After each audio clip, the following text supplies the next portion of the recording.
Yo, what's going on, everybody? It is Straight Out of Boston here. Tonight I'm back for episode number 49 of my Tampa Bay Rays Let's Play series here on Out of the Park Baseball 18. So today we're back. We've got the 2026 ALCS coming up against the Cleveland Indians.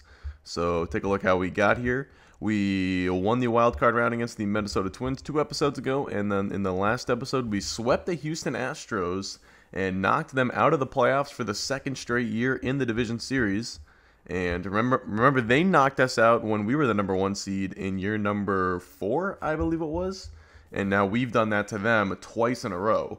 And we are back in the championship series for the second straight year. Last year we had that very, very difficult loss to the New York Yankees. I think that was a 7-game series.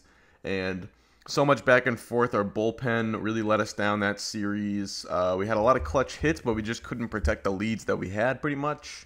So our pitching kind of let us down, and we just couldn't come through. We lost a bunch of close games, and it just happens. We're not going to get a chance to avenge that defeat against New York because Cleveland knocked them off. Cleveland were the champions of the Central, and New York champions of the East, but Cleveland defeated them 3-1 despite being 7 games worse than them in the regular season. And, definitely I would say based on, looking at the record and the run differentials, certainly a worse team. I mean, the pitching pretty close, only a difference of 18 runs against, but the offense, you can see New York with a pretty sizable gap, 60 more runs or 59 more runs scored. So that is worth right around about 6 wins, and that's almost the full gap between these two teams. So let's take a look at the Cleveland roster and check them out because we haven't played them since, I mentioned this at the end of the last episode, but we haven't played them since 2019. We played them the first year we made the postseason. It's the last time that these guys have made the postseason, and probably the only player from that team left is Francisco Lindor. I can't imagine anyone else on this team is still around from that 2019 team. I guess I could be wrong, but like I said, they were 781 runs scored, 707 against, so it seems like they lean on their pitching a little bit. Taking a look at their lineup, it doesn't seem too imposing. Lindor had a really nice year, but his ratings don't really scare me too much. Kind of a bounce back year for him too. He was pretty good early on in this save. He's always really good in this game, especially early on. He always has like 10-win seasons, but he's kind of tapered off a little bit. But now this year he had a 928 OPS. This is his highest OPS plus since 2018, so kind of a bounce back year for him at 32. Bobby Bradley, 42 home runs, big power hitting first baseman. He had 54 home runs last year, so certainly someone to be wary of in the lineup. He can take you yard. And then Francisco Mejia, a pretty nice catcher for them. So they've got a few guys in their lineup who can do some damage. Their 3-4-5 is certainly not bad. And then Will Benson had a pretty good year. I would say he probably played a little bit above himself this year, being a 4-1 player. I don't think he is quite that good, but he had a good year, so you have to be respectful of that. And Nolan Jones also kind of decent year. So they have a decent lineup actually, a little bit better than I guess sixth in the all in run scored isn't that bad. So this is actually a pretty solid lineup. I wonder their run differential. No, the run differential is 88 wins. Well, their rotation, they have Leith. That's a weird name, Leith Soothorn, who not too shabby. He keeps the ball in the yard. That's probably his biggest skill. Or at least that's what he did this year. But 4 ERA in 28 starts. German Marquez, I never know how to pronounce his name, but he's not bad either. They got him from Colorado a couple years ago. He's solid. Good ratings. They have a couple guys with good ratings at least. Ken Aguilar, not bad, 200 innings, 350 ERA. And Greg August. The rotation's not bad either. And then Valiente, they have a few. Well, they have one decent reliever arm, Johan Oviedo. Their bullpen's not too great. They were 8th in bullpen ERA compared to 3rd in starters ERA, so that makes sense. So I think their bullpen maybe is where we could catch them perhaps. Seems to be their biggest weak point in their team. They don't seem to be without anyone really. I guess Hazley's day-to-day, so they'll probably be in the lineup for game number 1. But we are ready to start game number 1. The series is going to be in Cleveland. I think we had the same record as them, 88 wins, but of course they were the division winners. So rotation-wise, I don't think Snell's ready to go for... Oh, he is ready to go for game 1. So we could go with him. I thought he started game 3 for us, though. That doesn't make sense to me, because then he's not on full rest. But somehow he's 100% rested according to... Oh, no. I was looking at Fido, I guess. I was looking at Fido. So Snell isn't going to be able to go to Game 3, so the rotation's probably going to go Fido, and then either Honeywell or Funkhauser, and then Snell. Funkhauser did not pitch in the Division Series. Honeywell made the start, so maybe I'll give Funkhauser a chance because Honeywell was not that great in game number 2. We won that game largely due to us scoring 11 runs, so maybe Funkhauser gets the game 2 start. And that is a big decision because whoever starts in game 2 is going to have the opportunity to pitch twice in the series. Whoever starts game 4 is only going to be able to come back after that in a bullpen role because they won't get the full 4 days of rest before the World Series if we get that far. So it's kind of a big decision, but based on the way Honeywell pitched, I think I'm leaning towards giving that start to Funkhauser tomorrow night. But we've got to worry about tonight first, so we're going to stick with the same lineup we had. We had a few big performances from guys. Donnelly had a really big division series. This whole part of the lineup kind of struggled, but Coronel and Robles both had good series, and they got a little bit better of a well-rounded performance from their lineup against the Yankees. So we'll see how that carries over. But we got Faito on the mound, and he's going up against Soothorn. Soothorn's only made one postseason start, didn't look too good. We got the first run of the game. Faito, this was his line from his first start. 3 runs in 7 2/3. So we'll see how he does. If he could replicate that, I guess I would take that. Could improve upon that a little bit, though, perhaps. And he's been solid tonight so far. Got that 1-0 lead for him. Haven't been all. There we go. Now we add on to it, 2-0. And Cleveland does get their first hit of the night, but still a 0 in the run column. Fight only at 45 pitches. He is doing it efficiently tonight so far. 6 strikeouts, 1 walk, 60 pitches.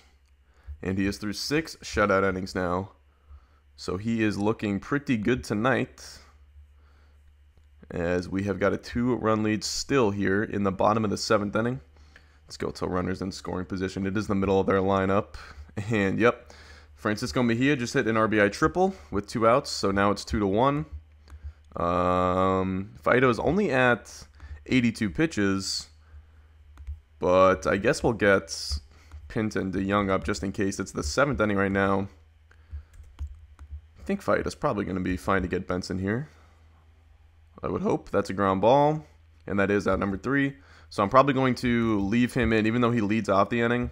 Could be aggressive and pull him, but this game looks like it has extra innings potential, and it's only game 1 of the series. I have only 1 off day between now and the end of game 5, so resting the bullpen early in the series I think could be important.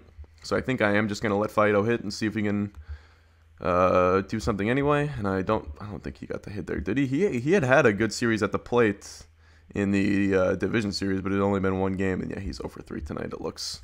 I guess he had 2 RBIs and a run in that game though. All right, so bottom 8. Let's go batter by batter. It's 7, 8, 9 due up for Cleveland. Another reason why I think Faito should be able to get these 3 outs. And these would be a big 3 outs to get. That ball ripped hard into left field. That is going to be down for extra bases, and it is a double. Tony is 2 for 2. He must have been on base 3 times tonight. Let's get Pint and DeYoung up once again, as it is Jeremy Young now pinch hitting, and he's got a 3-0 count, and he takes ball 4. So now I think Faito could be getting to the end of the line here tonight. He's at 97 pitches.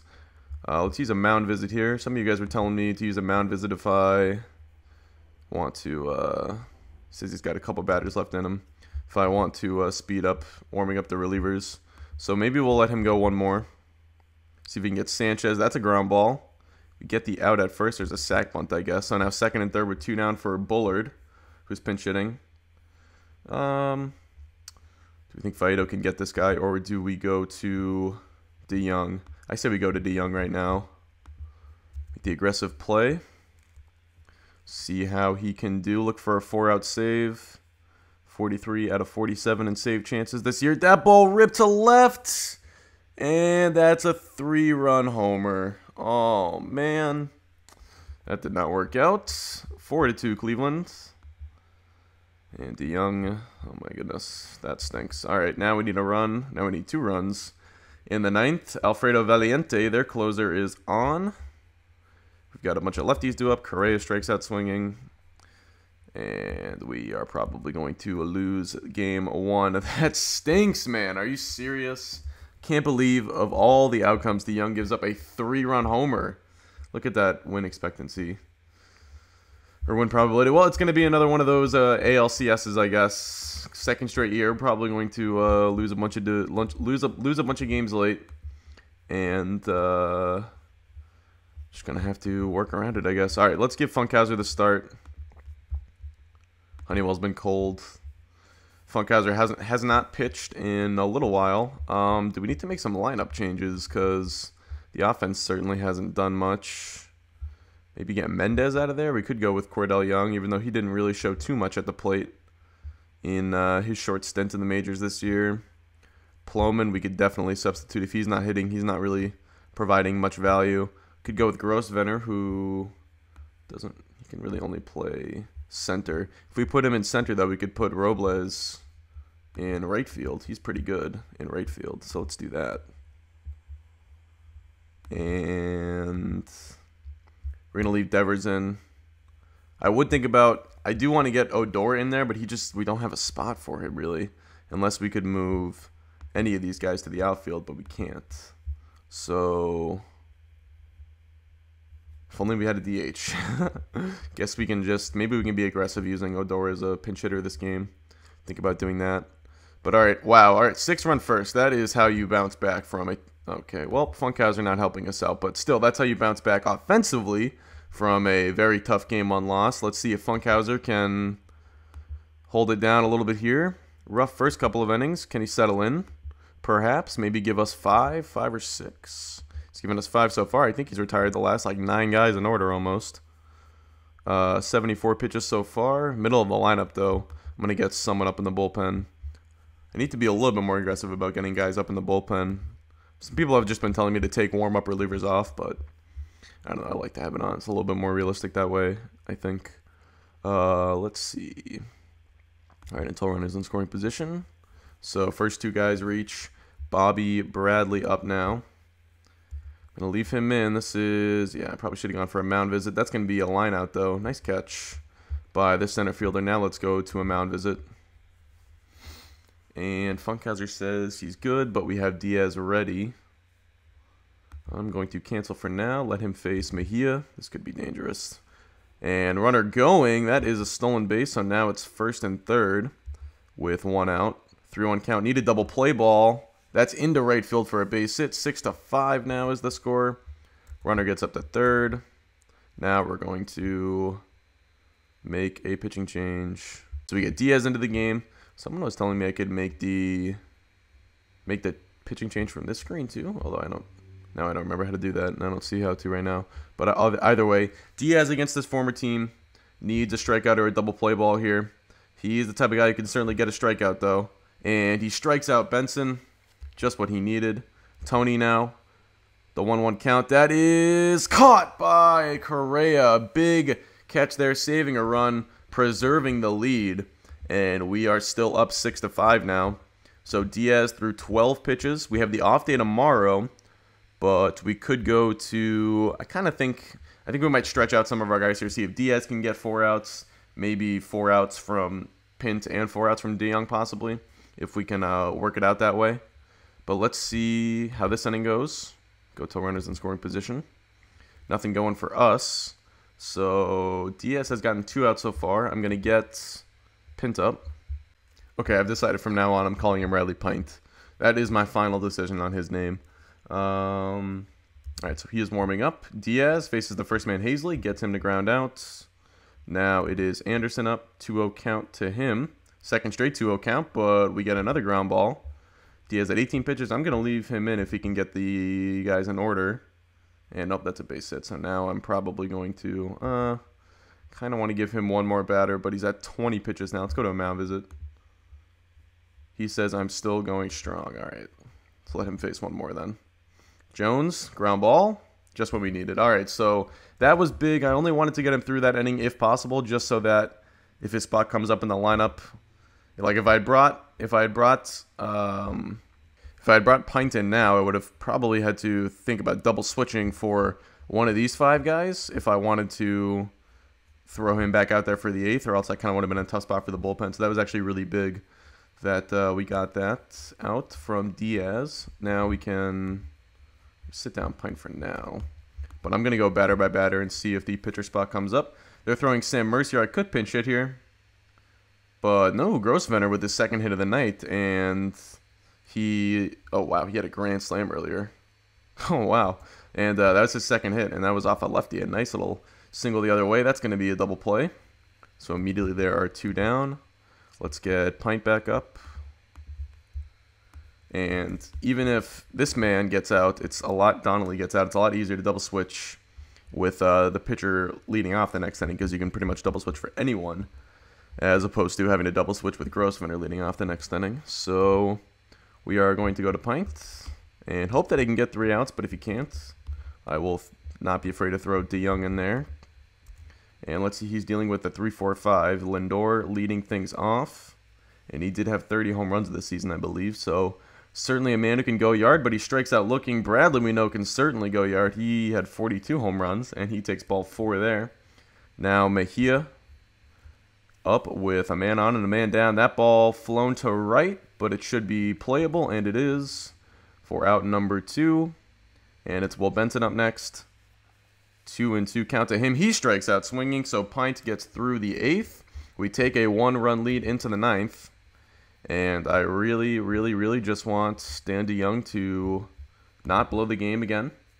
That would be excellent. We're going to pinch it, depending on who they still have their lefty out there.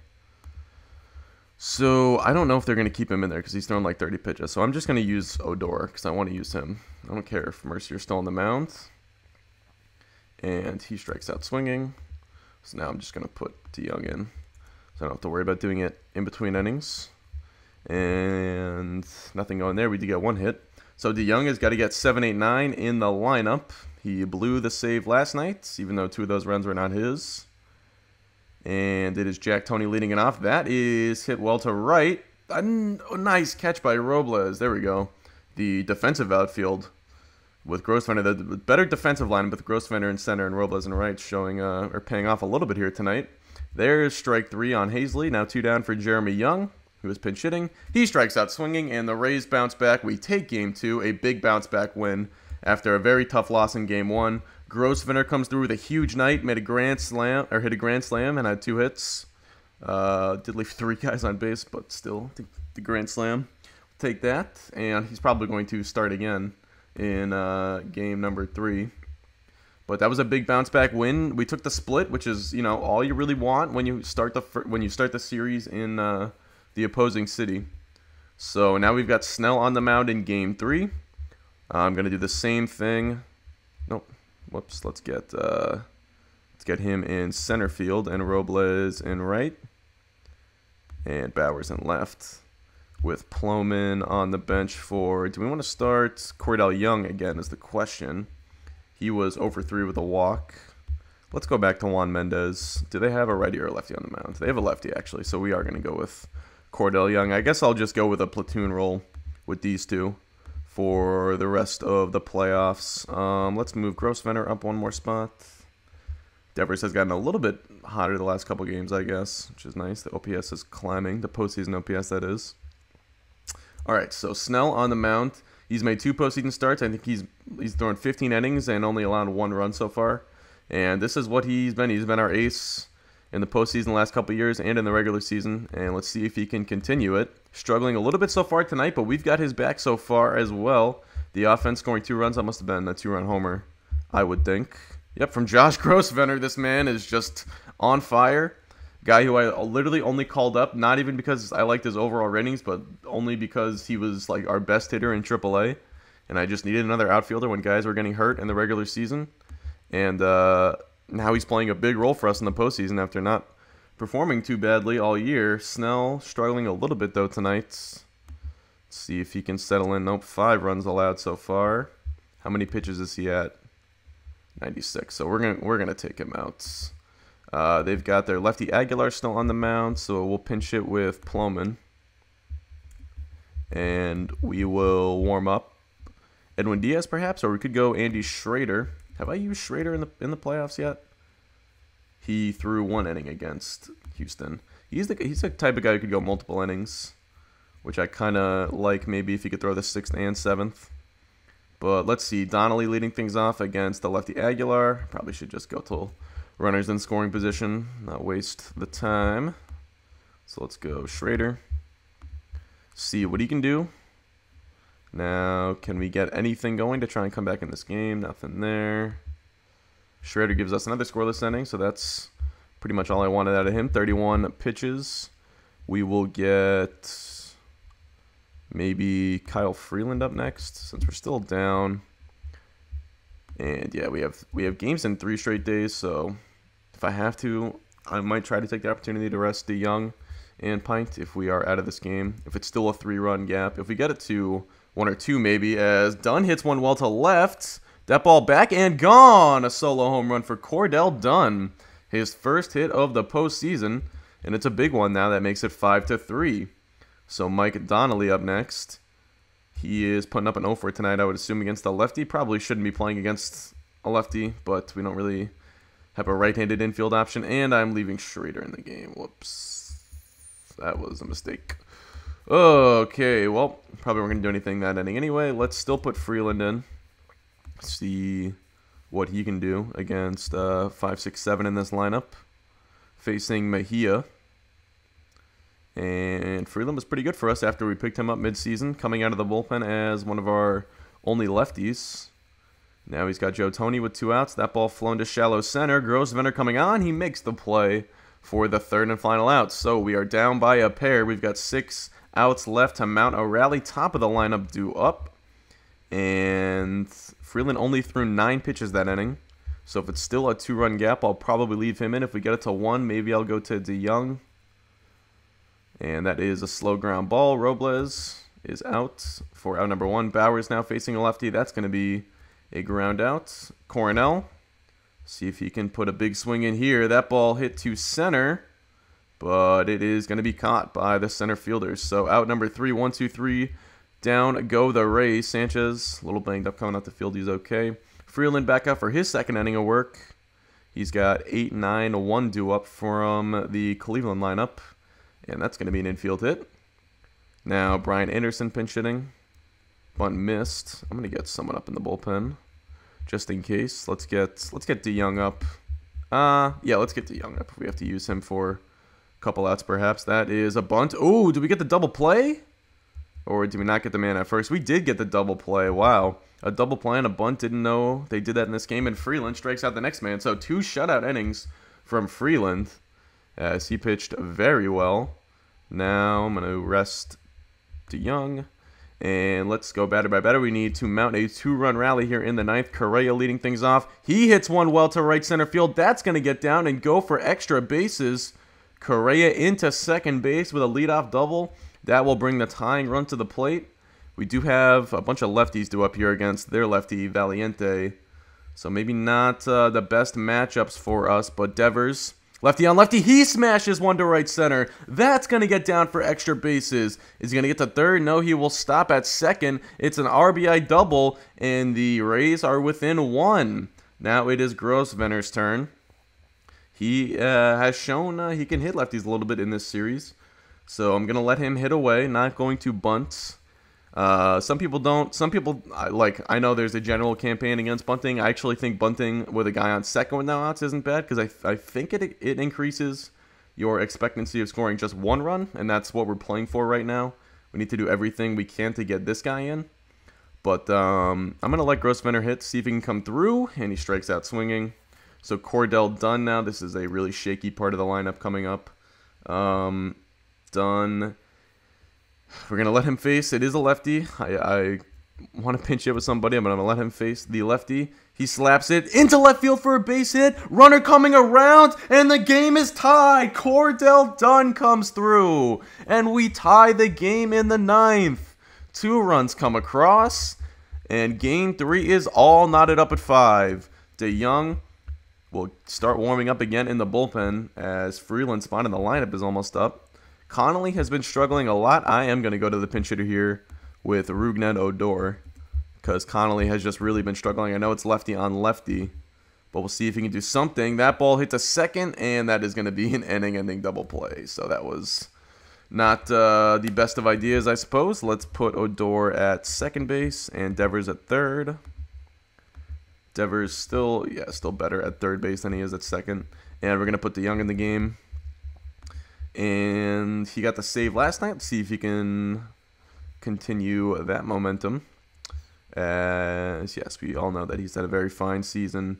Strikes out Benson right there for the first out. Now Lindor up next, 3-2 count. That ball hit to left field, falling fast, but a nice play by our left fielder Jake Bauers for out number 2. Tony Bullard, the next man up. He hits one up the middle for a base hit. That's going to be a 2-out knock for Bullard.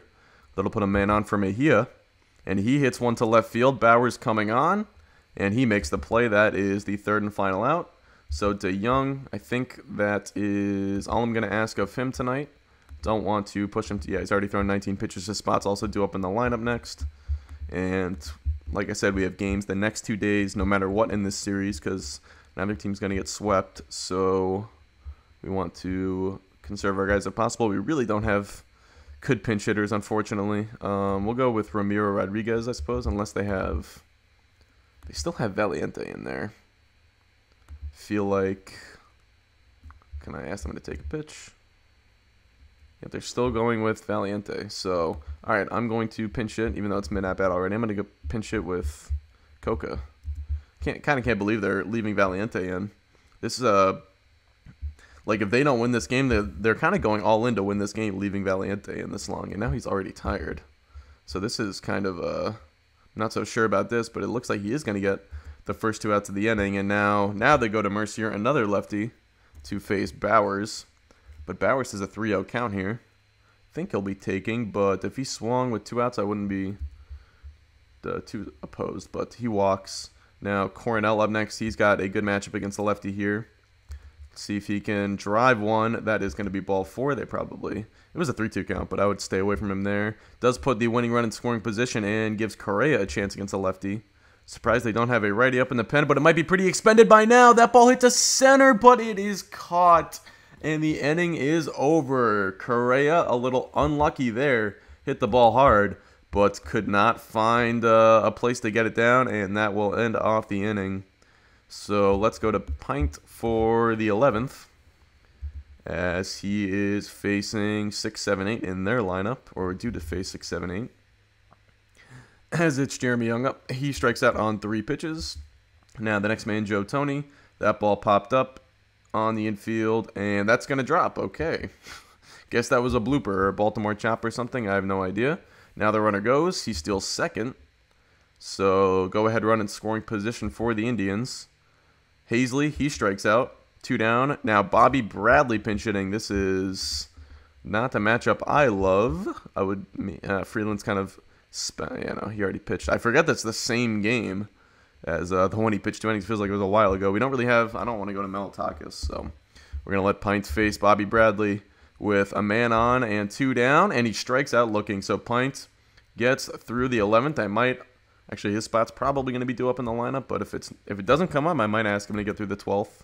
Devers digs in. That is slapped to right field, but it is caught. More unlucky unlucky BABIP there from the Rays. Some hard contact that is just not finding the holes. Now Grosvenor goes to deep right field, and that is going to win the ball game for Tampa Bay. Josh Grosvenor does it again, and the rookie wins it for the Rays. They take a 2-1 series lead. How about that for drama?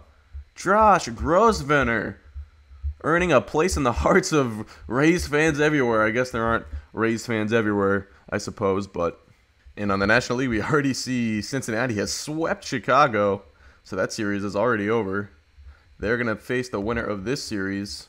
Right now, we are in the driver's seat with the 2-1 lead, but of course, this series could still go a number of ways. A 2-1 lead is no sure thing, obviously.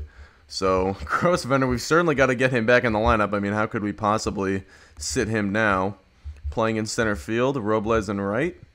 I like that lineup. Bauers in left. That also lets us put Bauers in left where he's better. So it just makes our outfield much better defensively. And right now, even though it probably wouldn't last in the long run, Grossvenner's doing more with the bat than Ploman was. So they've got another lefty on the mound. So I'm going to stick with Cordell Dunn against the lefties. Sorry, Dave Roberts. Can kiss my rear end. And I kind of want to go with Odor over Donnelly this game. That makes our defensive infield a little bit better too, I think. I know Donnelly's a good defensive third baseman, but he's not as good as he was rated initially when he came up. And Odor is better at second. Yeah, he's definitely better at second base than Devers is. So we don't really take a hit defensively there. So I'm going to give him a chance. And it is going to be Honeywell on the mound in Game 4. Has not pitched since going in Game 2 of the Division Series, where he struggled, but we still got the win that day, as he is going up against Greg Auger from Cleveland. And so far, both are on their games, scoreless through 3. Only one hit for Cleveland. We break through in the 4th on a solo home run from Rafael Devers, back at his natural position of third base and showcasing his power there, making it 1-0. Now 2-0. Do we get another home run? This time from Cordell Dunn. It is the bench guys coming through, as the guys who have been riding the pine for most of the year, like Grossvenner and Dunn, are getting big hits this series, big home runs. I guess Grossvenner got some run during the middle of the year when Robles was hurt, but Dunn only had 113 at-bats all year. I think he spent most of the year in AAA, and certainly when J.J. Schwartz was on the team still. But either way, on to the 6th inning. It is Auger still on the mound, or it is still Honeywell on the mound. He's only given up 1 hit so far. Remember, he had that like fantastic one. Didn't he toss like a 1-hitter in the playoffs last year? He had a complete game shutout, I think, and he's doing it again tonight. We got him a 4-run lead now. He's only at 87 pitches. Might not go the complete game, but certainly see if we can get another inning out of him. 2 outs and a man on second for Jesus Sanchez. Let's get the bullpen up just in case. DeYoung, it'd be nice to avoid using him tonight. Pint, maybe we could go with for a safe situation. Or Diaz. I don't think I guess we used Diaz. Did we use Diaz yesterday? I don't remember us going to him at all. And he hasn't pitched in a couple days, so we could go to him if we wanted to. He's been pretty good this postseason. Let's see if Honeywell can retire Sanchez, though. With 2 outs, that ball hit to center. And Grossvenner is there for the final out. So Honeywell through the 8th. He does have 70 stamina. We could see if he can maybe just come back out for the 9th. Let's go until runners in scoring position, perhaps. Sit down, Pint. Because I kind of want to get him the complete game. I know it's a little sappy to do that. Robles just hit a leadoff home run. Got a 5-run lead now. So plenty of insurance. And it is 2-3-4 due up for Cleveland. So we'll certainly have to be careful. Jeremy Young leading it off. That is a ground out. 1 away. Lindor up next. Strike 3 swinging. 2 down for Bobby Bradley. 1-0 count. Bradley hits it to center. Grossvenner coming on. He makes the play, and that does it. Brent Honeywell, a complete game 3-hit shutout. 10 strikeouts, 1 walk, and utter dominance as the Rays take a 3-1 lead in this series now.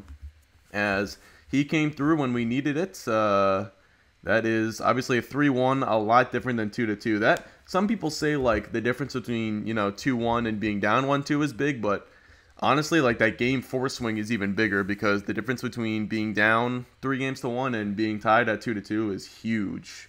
That is pretty much like all. I bet the difference in like probability to win the series at that point is much bigger than the difference in 1-2, maybe even in the difference in game 5 when it's 2-2. But who knows? I think that's a huge swing. So I don't remember which postseason it was that Honeywell had that big complete game performance, but this one was kind of reminiscent of it. Although he has big games like that, and then you look at the total sample in his postseason, and it pretty much looks like his regular season numbers. Good strikeout to walk ratio, but the home runs right around 1.4, which is like pretty much where he always is in the regular season. Yeah, last 3 years, right there. Strikeouts are a little bit higher in the postseason, I guess, but either way. I can't. Oh man, look at that! How did he had this big warrior? It's just so crazy. He's such a weird pitcher in this game, but he's 31 now. Probably on the downside of his career, but still puts up big starts like that for us from time to time. And he just helped us get a 3-1 series lead right there. So let's see if we can close it out at home and avoid having to go back to Cleveland. We've got the Game 1 starters back on the mound. This was the only matchup that Cleveland has won so far, although that was a bullpen game. I don't know if Faedo would take the loss there because The 2 runs that tied the game and took the lead for Cleveland were charged to him, but it was DeYoung that gave up the home run in Game 1. So I'm not sure how they would rule that. I'm going to go back to Mendez because it is a righty on the mound. Stick with Grossvenner, though, as we're going to put him in center and Robles in right. And how did Odor do? He was 1 for 3. He did it a home run. So we'll go back to him and play him at second with Devers at third. And maybe move him to the 8 spot in the lineup. That works. And we could even, let's move Correa down just 1 spot. We're a little bit more righty-lefty that way, and he hasn't been hitting that well anyway. So Faedo on the mound against Southhorn for the Indians. This time, this matchup taking place in Tampa Bay. And we will see who comes out on top. It is Cleveland with the 1-0 lead early in Game 5. Tampa without a hit so far, as Southhorn has been dominant. Faedo also pitched pretty well aside from that first inning. There we go, 2 runs in the 5th. Big stuff there. A 2-run home run from Carlos Correa, and then we almost got more runs. We got 2 more hits that inning, but neither of those guys scored, so we stranded 2. But we do take the 2-1 series. We do take the 2-1 lead in this game number 5. Now Faedo at 75 pitches so far, heading back out there for the 6th. He gets through it unscathed. He's at 82 pitches, and the spot's not really close to being up in the lineup. Still a 1-run lead here in the 7th. He's back out there. Going to let him face this part of the lineup. Mejia with a leadoff single. Back up the middle. Now Benson up next. 2-1 count. That's a ground ball. Could be 2. And we do not turn it, but we get the lead runner at second. Joe Tony, who seems to have been giving us problems all series. He is up now. This Indians team has good speed. Tony's one of them. Benson's another, but Tony is going to fly out here for the second out. Hazley is the next man up with 2 down. He has been struggling this series, although his numbers actually really aren't that. I guess it's just the spots that they come up in. It seems like Tony has hurt me more than Hazley has, but they have similar numbers this series, although Hazley strikes out once again. Now Southhorn back out there. Faedo spot could come up in the lineup, and he's at 99 pitches. He does have a good stamina rating, though. He's 55, so it's not that great. Let's see. Let's get to the bullpen. We will get, I guess because he's through 7, so we'll get Pint and Freeland perhaps, maybe if we want to go righty-lefty. Grossvenner stepping in as he is 0 for 3 tonight. He strikes out there. Odor takes ball 4. Now Mendez up next, 1-1 count. He's got a base hit back up the middle, as Mendez showing he belongs in the lineup against right-handed pitching. And now Faedo's spot is up, so we are going to go to the pinch hitter, and we're going to go with Lane Ploman against they're going to go to Oviedo out of the bullpen now. I like this matchup. Remember, we had Oviedo. I didn't think he was very good for us. I think I DFA'd him. That is a slow ground ball, though, and it's a double play that will end off the inning. So he gets exactly what the doctor ordered there for Cleveland. And now they are still up, or they're still down by a run. Cleveland is going to have Young. Okay, so I kind of maybe want to go with the lefty Freeland here, since they have 3 lefties due up. But let's get DeYoung up as well. And it's Jeremy Young leading things off. He is the right fielder, double switched into the game, I would assume, batting in that 9 hole. And Freeland on to face him. That is blooping into right center. That's going to get down for a base hit. Leadoff single for Young. Now Sanchez up, 0-2 count. So that's a sac bunt. I would imagine we get the lead runner at second, though. Maybe that wasn't a sac bunt. I don't know. So we get the man at second. Now they're going to go to a righty, so I'm going to go to my righty, Riley Pint, who is going to come on with a man on and a man down facing Tony Bullard, who's pinch hitting. And Bullard has a 3-1 count to work with. That is ball 4. So the go-ahead run on, along with the tying run. Anderson, 3-2 count. He takes ball 4, so back-to-back walks. And now Bobby Bradley is up, and I got to go to DeYoung here. Pint's not able to get an out. DeYoung on to face Bradley. And this is a good strikeout matchup for us. He's got 2 strikes on him, and he strikes out swinging. Big out number 2. Mejia up next now. Mejia's been killing us all series. That ball hit well to center. Grossvenner makes the catch. A big grab from Josh Grossvenner, and that preserves the lead. So we will take the lead into the 9th at least. I was pretty worried there. But he has certainly been. He's got a 900 OPS, or at least in the playoffs, and I bet it's higher than that in the postseason, or that in this series, because he seems to have been killing us all series long. But we're gonna take that 1-run lead into the 9th. DeYoung set to face the 6, 7, and 8 men in the Cleveland lineup. Cleveland with their season on the line, as that is a strikeout from Tinsley, the pinch hitter. Now Tony up next. He's got a 3-0 count, and he is taking all the way for ball 4, so the tying run is on. Adam Hazley up next, a 1-1 count. I talked crap about him earlier. Doesn't seem like he's going to come back and bite me, though. That is going to be a pop-out for out number 2. Jeremy Young, the last chance for Cleveland. Tampa 1 out away from advancing to the World Series. That ball hit to left, and Tampa Bay is moving on. They are back in the World Series for, I think, the 4th time in this franchise, or this Let's Play. I know we lost twice in years 3 and 5, and I think we made it back one time since then when we faced off against the Braves. I don't remember exactly what year that was, though. I want to say that was maybe 2024, but I could be wrong. I'm not really sure. I kind of want to look at it. And I just realized these are all the years we've been the wildcard team. 2021, 23, 24, and 25. And 26. Oh, no, what am I saying? Yeah, all these years except for this year. This is the only year we won the division, along with 19 and 20. So, but I don't remember. I think, let me look at Atlanta. What years did, because I think they were the team that beat us. They won in 2021, so maybe they were just the second team that beat us. Thought we played LA twice, though. LA won in 2019. Thought we made it back one more time, but maybe I'm mistaken. Maybe this is our first time back since then. Thought we had made it back once before. But I could be wrong. Who knows? Either way, we are back in the World Series. We're going to be taking on Cincinnati. Very exciting times. Another team from Ohio. And that is going to do it. So I hope you guys did enjoy. Thanks for watching, and I will see you all in the World Series. Peace.